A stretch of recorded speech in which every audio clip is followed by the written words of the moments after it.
knees weak, his palms are sweaty, his spaghetti, his palms are sweaty, his spaghetti, my palms spaghetti sweaty.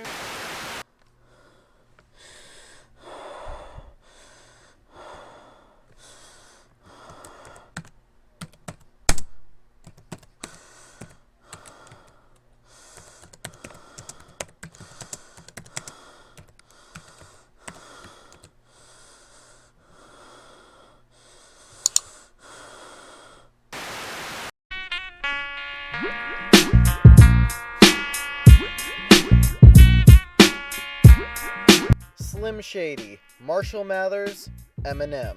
I don't care who you are, you've heard of this guy in some shape or form. Maybe you're a hip-hop connoisseur who has heard all of his albums. Maybe you heard Real Slim Shady in your friend's car. Maybe you picketed in a protest to boycott him because of his controversial content. Or maybe you're just an old lady who saw 8 Mile in theaters because the Tyler Perry movie you wanted to see was in that weird stage where it's not really in the theater, but it's not in the dollar theater either. Either way, you've heard of him, and you have your own opinion. Well, as far as my opinion, M is not only my favorite rapper, but my favorite musical artist as well.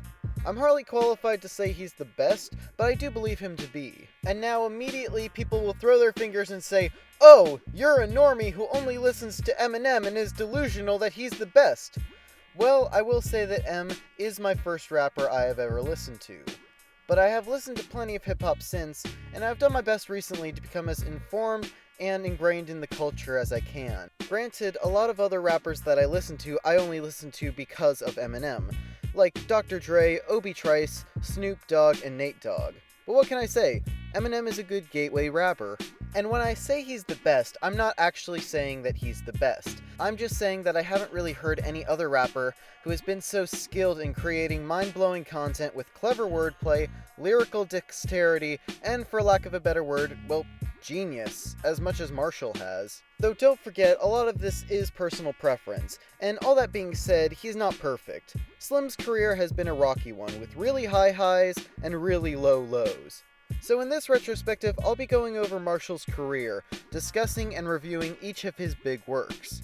I will talk about his 7 main studio albums, and then a few extra things. If you are an Eminem fan, you can see where my opinion lies in comparison to your own. If you hate Eminem, hopefully I can make a good case to why his work is technically impressive for the most part. And if you're new to Eminem, hopefully I can give you a good place to start, my recommendations, and some useful history and context. Before I go any further though, I feel like I should briefly talk about his first album, Infinite. And I do mean briefly. With the other albums, I'll go more in depth, but with this one I'll just talk very generally.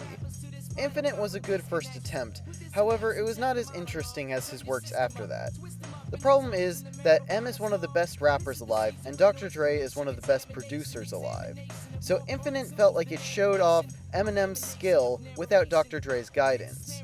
It's good, but it's missing that extra push. Still though, if you're looking for a good, obscure hip-hop album to listen to while you're doing whatever, feel free to check it out. However, if you're new to this and trying to figure out which Eminem album to start off with, I would check out some of his next albums first. They'll just give you a better idea overall of what you can expect from him. And so, that concludes my little intro. Keep an eye out for the next video in which I'll be talking about the one, the only, Slim Shady LP. Till next time.